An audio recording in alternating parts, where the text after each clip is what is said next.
School teacher 3 बच्चों को एक एक नोटबुक और एक एक पेंसिल देकर अगले दिन कुछ लिख कर लाने के लिए कहती है। अगले दिन तीनों बच्चे अपनी अपनी नोटबुक और अपनी अपनी पेंसिल टीचर के टेबल पर रखते हैं, लेकिन टीचर बिना नोटबुक देख के समझ जाती है कि सबसे ज्यादा किसने लिखा है।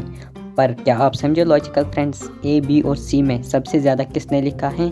अच्छे से सोचें और मुझे अपना आंसर कमेंट करके बताएं।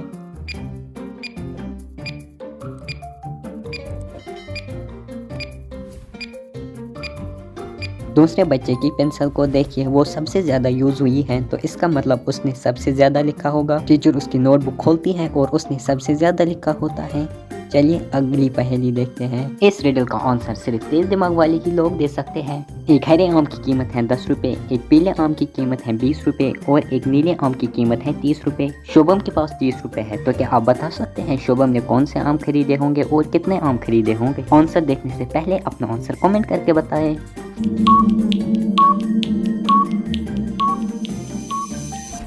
शुभम ने 10 रुपए दिए और हरा आम खरीदा, 20 रुपए दिए और पीला आम खरीदा। शुभम चाहता तो वो 30 रुपए देकर नीला आम भी खरीद सकता था, लेकिन नीले आम तो होते नहीं है।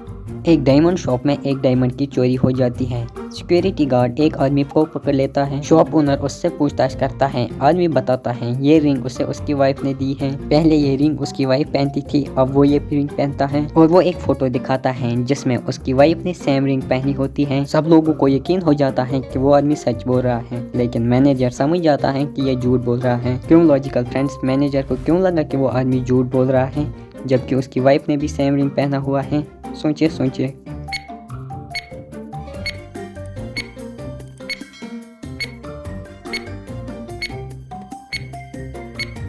आदमी झूठ बोल रहा है क्योंकि उसके वाइफ की फिंगर्स पतली हैं, लेकिन आदमी की फिंगर्स मोटी हैं। फिर उसकी वाइफ की रिंग उसे कैसे फिट आएगी? इसी से मैनेजर समझ जाता है और वही चोर हैं।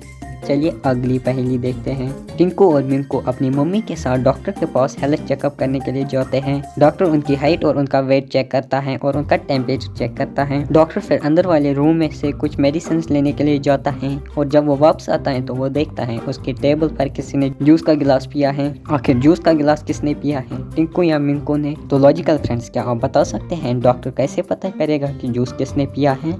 सोचिए सोचिए।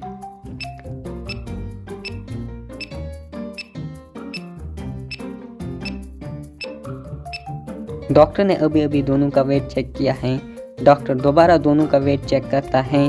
टिंकू का वेट 100 ग्राम ज़्यादा निकलता है, तो इसका मतलब टिंकू ने ही जूस पिया है। डॉक्टर भी बड़ा समझदार है।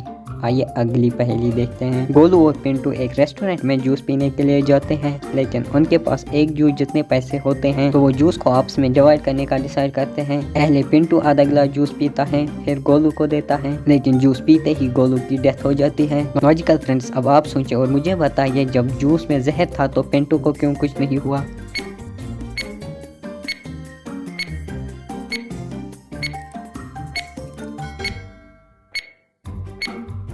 जहर जूस में नहीं बल्कि आइस क्यूब में था। जब पिंटू ने जूस पिया तब आइस क्यूब नहीं पिघला था, लेकिन जब गोलू ने जूस पिया तब आइस क्यूब पिघला हुआ था, इसलिए उसकी मौत हो गई। अमित अपनी वाइफ को सुबह बाय बोलकर काम पे चला जाता है और थोड़ी देर में वापस आता है, लेकिन उसकी बीवी समझ जाती है कि ये अमित नहीं बल्कि कोई और है। पर कैसे? क्या आप बता सकते हैं लॉजिकल फ्रेंड्स, अमित की बीवी को कैसे पता चला कि ये अमित नहीं बल्कि कोई बहरूपिया है? ध्यान से सोचें और मेरे आंसर बताने से पहले अपना आंसर कमेंट करके बताएं।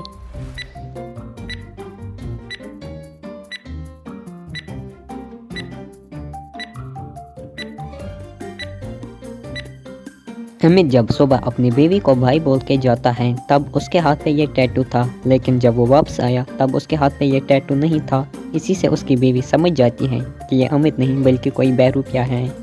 ये है आखिरी रिडल। इसका आंसर मैं नहीं बताऊंगा, इसका आंसर आप कमेंट करके बताइए। देखते हैं कितने लोग इसका सही आंसर दे पाते हैं। रिडल ये है कि अगर राजू ने राम को गोली मारी तो कौन मरेगा?